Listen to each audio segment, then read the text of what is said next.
Ni untuk yang non-Muslim lah. Even lah kalau nak diperkenalkan kepada you all, nanti you all tak faham. Nanti you all tak faham, tak guna juga. Dan modul ini adalah sebenarnya untuk nak mengembalikan lagi kefahaman orang Islam yang kepada ajaran Islam yang sebenar.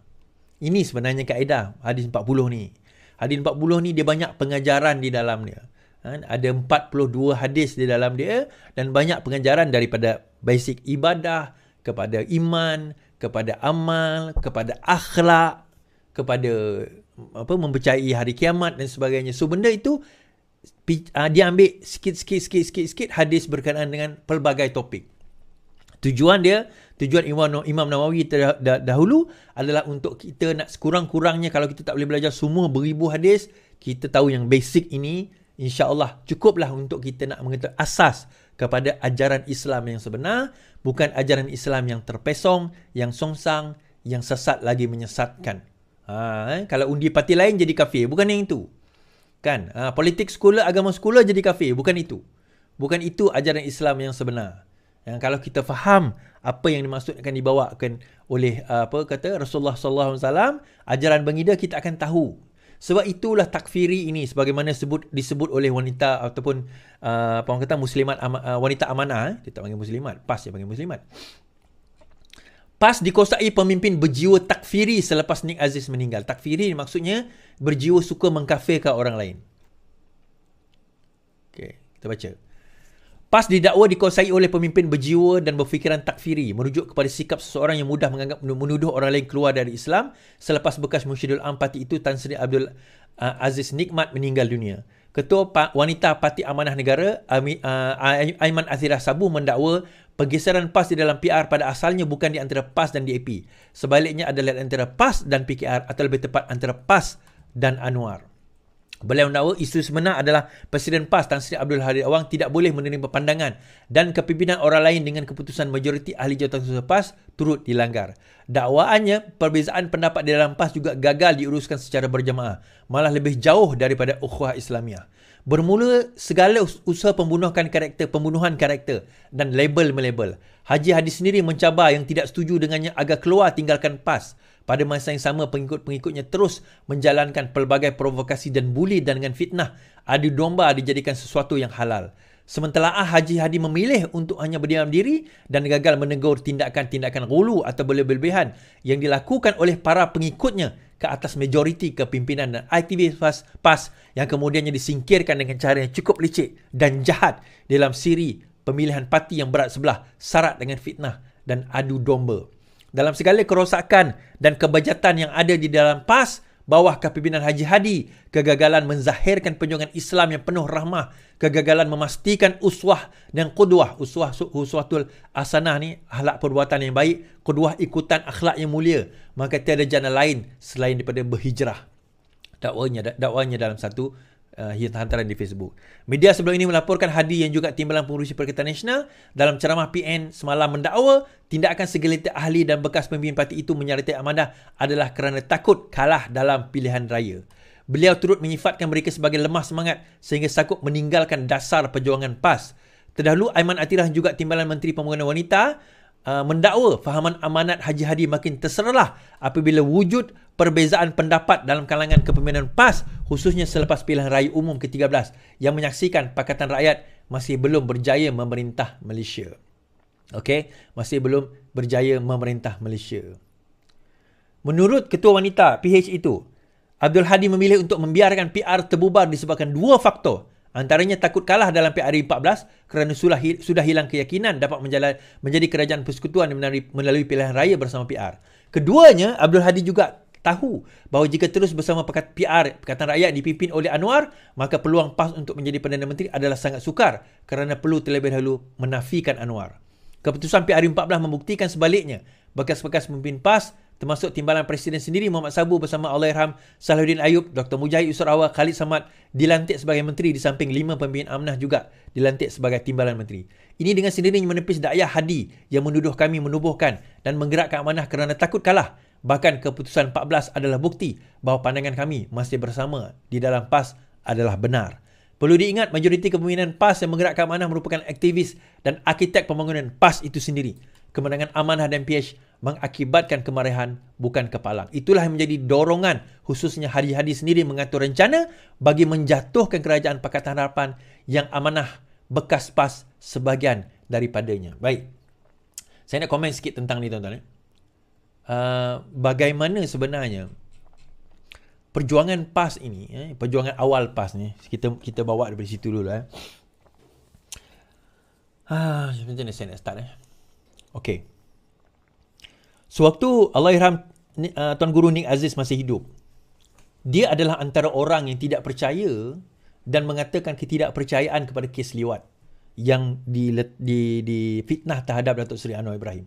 Satu atau dua, dia antara yang tak percaya. Dan dia mengatakan bahawa memang dia tidak akan percaya kerana perkara itu sememangnya tidak berlaku. Yang itu kisah lain. Tapi dalam masa sama ada satu grup, tuan-tuan. Pada tahun 2008, sebaik saja kita menang 5 negeri pada waktu itu, Haji Hadi adalah antara yang pada ketika itu mahu supaya PAS Perak pergi sokong UMNO dan membentuk kerajaan bersama UMNO dan bukannya bersama dengan DAP. Jadi bila baru-baru Haji Hadi kata ini adalah perpecahan Pakatan Rakyat dulu kerana DAP, dia bukan kerana DAP, tuan-tuan. Dendam Hadi kepada DAP itu sudah lama. Dendam Hadi kepada DAP itu sebenarnya sudah lama. Dan dia sememangnya daripada dulu adalah nationalist first. Dia memang orang yang nationalist dahulu. Katanya lah, dia bukan nationalist erti kata macam kita ni. Kibar bendera pada hari 31 Ogos, bukan. Nationalist erti kata dia menentang DAP kerana dia Cina. Sorry, biar saya betulkan. Dia menentang DAP kerana dia kata DAP membawa amalan sekular. Dia kata macam tu. Maka dengan itu, DAP tidak compatible. So, bila dia peluk DAP kat depan orang ramai, itu semua wayang saja. Dendam dia dengan DAP masih lagi sebenarnya. So, sebab itu, pada waktu itu, Haji Hadi adalah antara orang yang mewujudkan pada waktu, kalau ingat, UG. Unified Government. UG ni dikatakan ada perbincangan di antara orang di dalam PAS bersama dengan mereka di dalam UMNO bagi membentuk kerajaan. Dan betul kata Atirah tadi bahawa PAS tidak yakin kalau masuk PRU 14 kerajaan boleh tumbang, UMNO boleh tumbang pada waktu itu. Dia kata hanya satu cara kita boleh jadi kerajaan, iaitu kena bersama dengan UMNO pada waktu itu. So gabungan itu perlu. Haji Hadi kata, ingat lagi Tuan Guru Nik Aziz kata, siapa nak kerja dengan UMNO, saya akan ludah muka dia kata. Dan orang-orang dalam PAS yang pro Hadi mainkan apa yang disebut oleh oleh Tuan Guru Nik Aziz pada waktu itu. Dia mainkan isu ni. Dia mainkan isu ini. Now, berlaku keretakan dan digunakan alasan kononnya DAP ni nak menolak RUU 355. DAP kata tak ada masalah. Bawalah RUU 355 dulu, tetapi bentangkanlah dulu. Ceritakan kepada kami. Apa yang berlaku? Itu tentang apa? RUU itu apa? Bagaimana? Akhirnya, setelah meninggal, berlaku rifle masa tu, 2015, berlaku dah kekecohan dan perpecahan. 2014 dah mula. Perpecahan itu mula-mula berlaku. Masuk 2015, Tuan Guru Nik Aziz meninggal dunia. Hujung 2015, Pakatan Rakyat berpecah.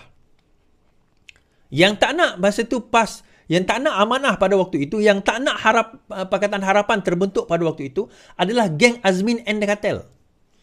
Malah geng Azmin dan Katel-Katel dalam geng Azmin itu sendiri, walaupun berada dalam PKR, mereka telah menandatangani 25 orang tanda tangan supaya Kak Wan dipecat kerana nak mewujudkan Pakatan Harapan pada waktu itu. Nasib-baiklah Rafizi, masa itu Setiausaha Agong, dia terima surat tu, dia delay kan. Dia tubuhkan Pakatan Harapan, dia tak boleh buat apa. Masuk PRU ke-14 pada tahun 2018.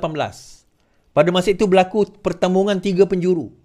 Kerana menurut PAS, menurut UMNO, kalau bertembung 3 penjuru, undi Melayu akan pecah dan undi Melayu akan tak pergi kepada Pakatan Harapan, tapi dia akan pergi kepada UMNO. But they were wrong, tuan-tuan. Di mana? Seperti mana kita ketahui, kita menang dalam satu majoriti walaupun tidak besar, 116 kursi, tetapi cukup untuk membentuk kerajaan. And they were wrong. Dan pada waktu itulah kita dapat lihat bagaimana PAS boleh bertanding lebih 100 kerusi. Daripada mana dia dapat dana?